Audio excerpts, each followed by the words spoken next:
message across. They haven't called him. In that sequence, that was a penalty, and they didn't call it. So before you go crazy on fourth downs, keep an eye on those three things. That's important.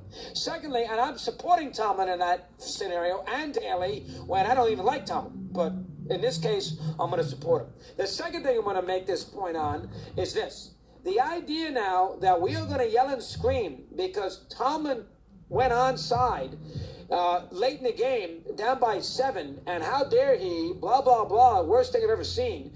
Everywhere I've heard this morning, buddies, the whole bit, what an idiot. How do you kick an onside kick and what have you? Anybody who sits there and tells you that that is a ridiculous decision is absurd. You want to tell me it's debatable? I'll buy it. I'll buy debatable. I'll buy debatable. But when your defense has been a sieve all day and can't stop anybody, including Bortles, passes, Fournette, guys wide open, their defense was horrendous.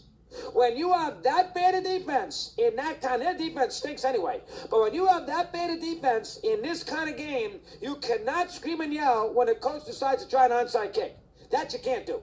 Now when they're and you want to sit there and tell me if you kick off, they start the 25-yard line, that they'll be conservative, they won't let Bortles throw the ball. Well, first off, you don't know that. Secondly, Bortles can run around and get 7 yards, and that's simple as that. All they need is one first down.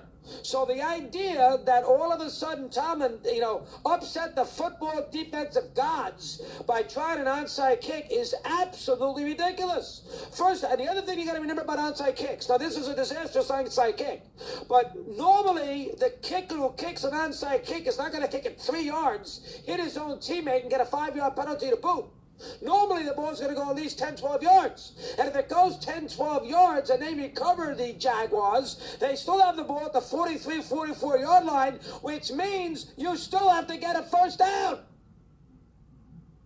So, in essence, in that case, if you think about it logically, you really should. I don't care what Bill Cowher said, all right? Bill Cowher, I'm not interested. Or Boomer, who cares? Well, I'm not interested. Bottom line is you give yourself 2 chances with the onside kick. It's about a 10% play. You give yourself 2 chances. You give yourself a chance to get the ball in an onside kick. I mean, listen, Seattle got to a Super Bowl because of an onside kick against Green Bay. You get a chance to get the onside kick, number 1. And number 2, you can still stop them without getting a first down. And I can understand if the game was 10-3. I can understand if Pittsburgh's defense has got Joe Green, L.C. Greenwood, Fatty Holmes, and Dwight White, with Jack Lambert in the middle. I'll buy it. And Andy Russell and Mel Blount, Mike Wagner, name all the guys that all the people who are screaming and yelling about the onside kick never heard of. Boomer doesn't know who Mel Blount is. Never heard of him. Oh, what? I know. No, he never know him. If he fell on him, wouldn't know. Cowher might because he's a Steeler, but Cowher don't know either. So the idea now that we are going to sit there, and I don't like Tomlin. How? Overrated, first to admit.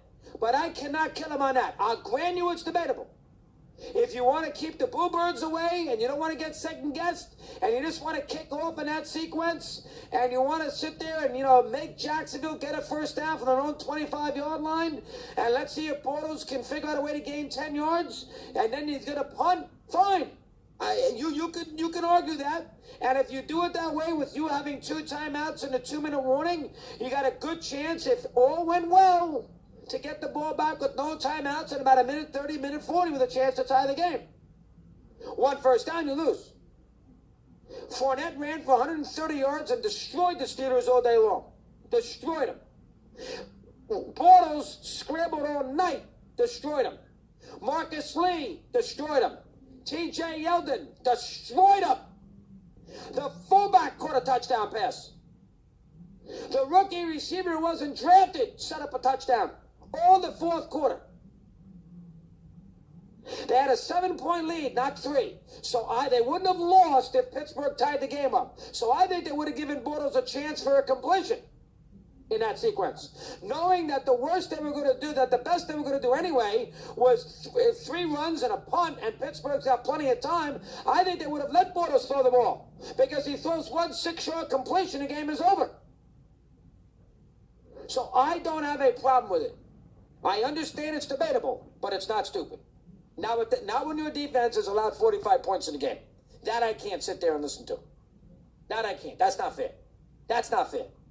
You want to get on Tomlin for, having his team tweeting everything and getting Jacksonville all riled up and having an atrocious defense? 100%.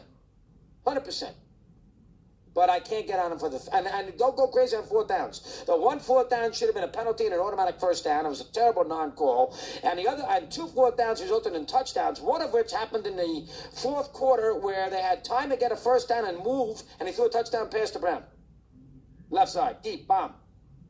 So be careful going crazy on the fourth downs. That's not fair either. That's not paying attention to the game properly. Jacksonville was better yesterday. Pittsburgh was not ready to play. Pittsburgh was all juiced up. They thought this was a given game. They had riled the Jaguars up, and their defense is horrendous. That's the problem with Pittsburgh. I can't kill Antonio Brown, although I'd love to. He's great. I can't kill Roethlisberger. Roethlisberger played an heroic football game. He threw 5 touchdown passes. Made a couple of mistakes. Made an interception early in the game. Had a fumble. But he played unbelievably. Put 42 points on the board. You can't kill him under any circumstances. And you can't kill Le'Veon Bell, and I'd love to bury him. I'm tired of listening to his act, talking about contracts and Patriots and all that. Le'Veon Bell's the best back in football. He did everything but he did everything but wash the hand out the Gatorade on the sideline. He was that good. So be careful when you evaluate that game. Not ready to play? Tomlin's fault? Yes. Should they have been riling Jacksonville up during the week about how, in fact, this is sort of a JV game before we get a crack at the Patriots? Absolutely. You want to sit there and go crazy about falling behind 21-0 and being flat as a pancake right out of the gate? You betcha. Go right at it. Kill him. 2-5 in the playoffs since he played his last Super Bowl? Go ahead. 100%. I'm with you right on the button. No question. But don't get on him about the fourth downs. Don't get on him on the onside kick. And it's hard to kill Bell, Roethlisberger, and Brown. Kill the defense. And I'll tell you right now, they're going to use this as motivation all week, so there you go. Having Pittsburgh out of the AFC Championship game, Sean McManus threw his putting green and his putter from his office on Black Rock through the window yesterday. That's the last team he wants. Jacksonville at New England at 3:05 next Sunday. That is a disaster for CBS. That killed the weekend. That killed it. Minnesota Phillies got a little intrigue because of the Vikings win, and the Eagles are the home team, and they got a little karma too. So that's got some intrigue to it. The first game, I got to see more from Jacksonville. 18 after the hour, we continue. Mad Dog Unleashed. You've heard from the